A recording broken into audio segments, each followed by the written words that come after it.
How do you react to a son who has no interest in marriage, doesn't bother with women but suddenly, declares love for a maiden he just met?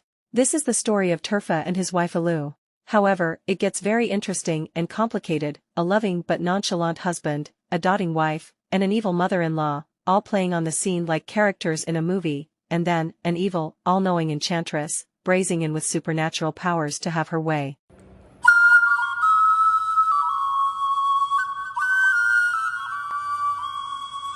Once upon a time in a small village, there was a handsome young boy named Terfa, who all through his life had no idea what love was. Despite the pressure of friends, relatives and his parents to take a wife, he remained completely adamant, preferring instead to sneak up on young boys and girls at night, uninvited. One fateful night, he overheard a conversation of a group of girls which he was the subject. "Well, if our Terfa took a wife," said one of the girls, "then I would, if I were her, cook him the tastiest dishes. And I," a second girl put in, "would tend his children with the utmost care." "Why I," said the third girl, "would give him 2 boys with stars on their breasts if he took me home as wife."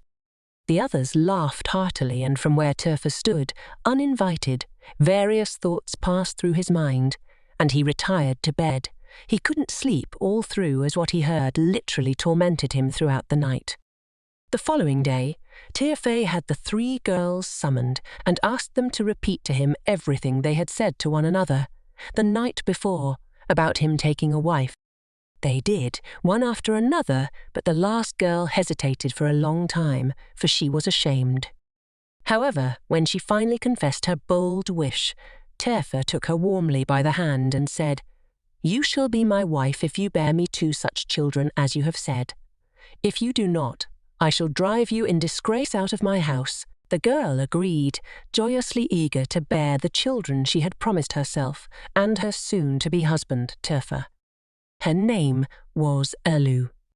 The wedding was held immediately and was lavish, attracting all who were tired of Terfa's wifelessness, and it did not take time before she became expectant.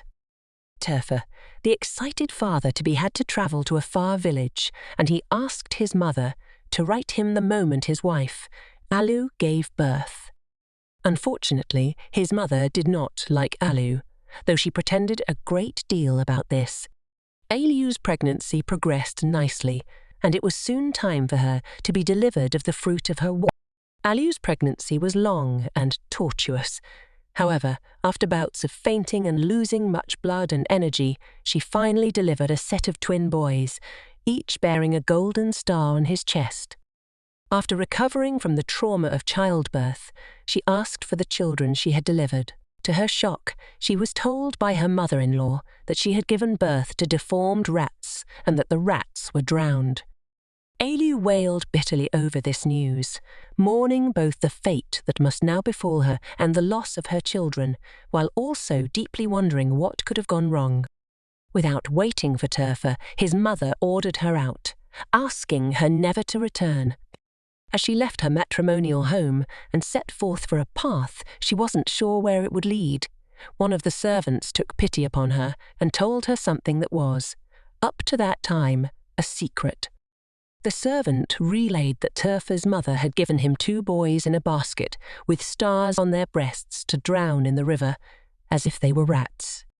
However, when he opened the basket and saw what it contained, he took pity on the innocent babies and decided to instead hand them over to his aunt to help raise them.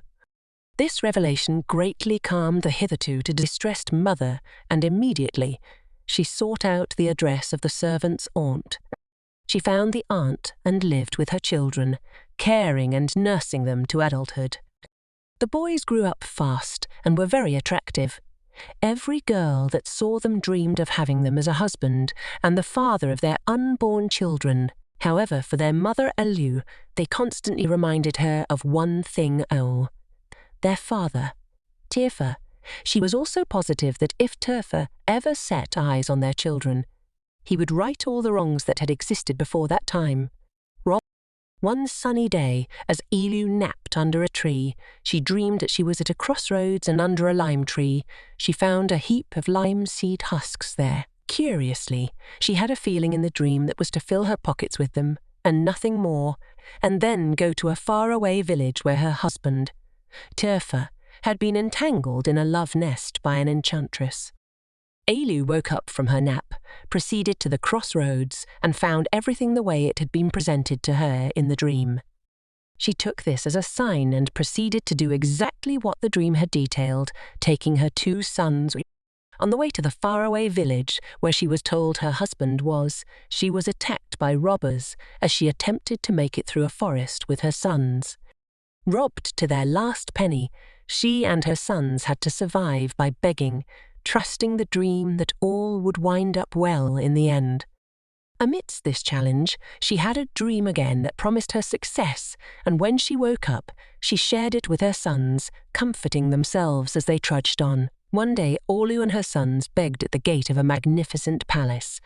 The noblewoman saw her boys and was greatly surprised at how handsome they were. She asked the poor wife for one of her boys and promised to grant any request in return. It touched the poor woman sorely to be without one of her children. However, she consented at last, requesting in return the golden spinning wheel that the noblewoman had in front of her. The lady was surprised at this request, but she gave up the wheel, and one of the 2 boys stayed behind with her.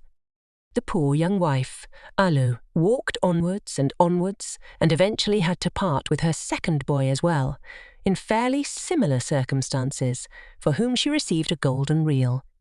She was very careful to keep these precious items safe as she continued her arduous journey. After endless hardships, she nonetheless arrived in the village where her husband, Turfa, had been held captive by the enchantress. The servants told her that their master, Turfa, was married, but no one had, up to that time, beheld the countenance of his wife, for she was only in the palace at night, and no one knew where she went during the day. Now when the sun had set, she crept into the palace garden, sat down under the enchantress's window, and turned her spinning wheel so that it shone like a star through the night. This was seen by the enchantress, and she went out to the young woman and asked her for the strange plaything. The young wife offered to make her a present of it if she would grant a request in return, namely that she might stay with her husband for 1 night. The enchantress wondered greatly at this, but gave her consent. However, she secretly gave Turfa a sleeping potion so that he never awoke during the night, and the despairing young wife, Ailú, at his side saw dawn beginning to break as the enchantress came to take her away.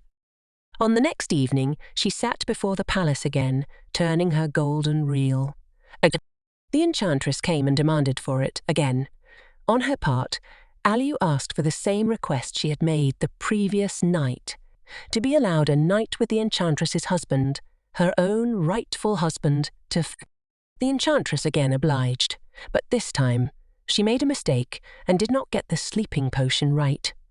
So before dawn began to break he awoke, and was surprised to find beside him an emaciated, withered woman who now poured out her whole heart to him. When he heard his rightful wife's story, he was seized with an unspeakable longing for his children, and he promised her that he would acknowledge her as his wife.